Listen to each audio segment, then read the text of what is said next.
মুর্শিদাবাদ জেলায় আইসিডিএস নিয়োগ অঙ্গনওয়াড়ি সহায়িকা থেকে অঙ্গনওয়াড়ি কর্মী পদে প্রমোশন।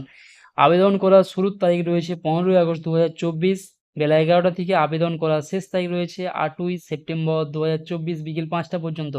এখানে আইসিডিএস প্রজেক্টের নাম এবং মোট শূন্য পদের যে তালিকা ওয়েবসাইটে দেওয়া রয়েছে সেটা এখানে বিস্তারিতভাবে বলা হলো। বেলডাঙ্গা 1-এ রয়েছে মোট শূন্যপদ 5টা, তার মধ্যে ইউআর 3টে, এসসি 1টা, এসটি 1টা। বেলডাঙ্গা 2-তে 14টা শূন্যপদ, ইউআর 11, এসসি 2টো, এসটি 1টা। বহরমপুর শহরে 1টা এসটি ক্যাটাগরির জন্য সংরক্ষিত। বহরমপুর গ্রামীণে মোট 21টা রয়েছে, তার মধ্যে ইউআর 14, এসসি 6, এসটি 1। ভগবান গোলা 1-এ রয়েছে 2টো, তার মধ্যে ইউআর 1টা, এসসি 1টা। ভগবান গোলা 2-তে রয়েছে 2টো, ইউআর 1, এসসি 1। ভরতপুর 1-এ রয়েছে 4টি, ইউআর 2, এসসি 1টা, এসটি 1টা।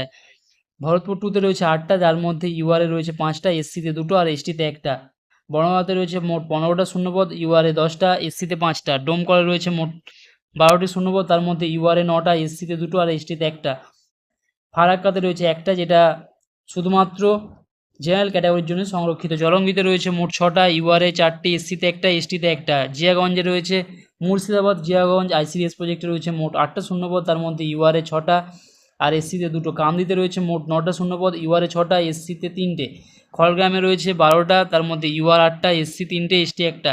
লালগোলাতে রয়েছে 11টা, ইউআরে 8টা, এসসিতে 2টো, এসটিতে 1টা। নবগ্রামে রয়েছে 10টা, UR 7টা, SC 2টো, ST 1টা। Raghunathganj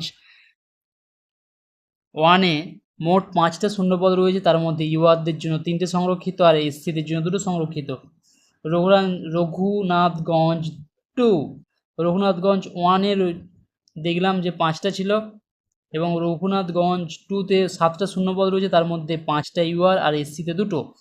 Raninagar 1-এ রয়েছে মোট শূন্যপদ 5টা, তার মধ্যে ইউআর 3টে আর এসসি 2টো। রানীনগর 1-এ সাগরদিঘিতে শূন্যপদ রয়েছে 8টা, যার মধ্যে 5টা ইউআর, এসসিতে 2টো আর এসটিতে 1টা। শামসেরগঞ্জে রয়েছে 4টে, যার মধ্যে ইউআরে 3টে আর এসসিতে 1টা। সুতি 1-এ রয়েছে 6টা, ইউআরে 3টে, এসসিতে 2টো, এসটিতে 1টা। সুতি 2-তে রয়েছে 2টো, ইউআরে 2টো। নওদাতে রয়েছে 14টা, যার মধ্যে ইউআর 10 আর এসসি 4। ইউআর মানে অসংরক্ষিত অর্থাৎ জেনারেল ক্যাটাগরির জন্য, এসসি মানে তপশিলি জাতির মধ্যে যারা পড়েন তাদের জন্য, আর এসটি হচ্ছে তপশিলি উপজাতির জন্য। এবং যারা প্রথম আমার চ্যানেলটা দেখছেন অবশ্যই চ্যানেলটা সাবস্ক্রাইব করে রাখুন।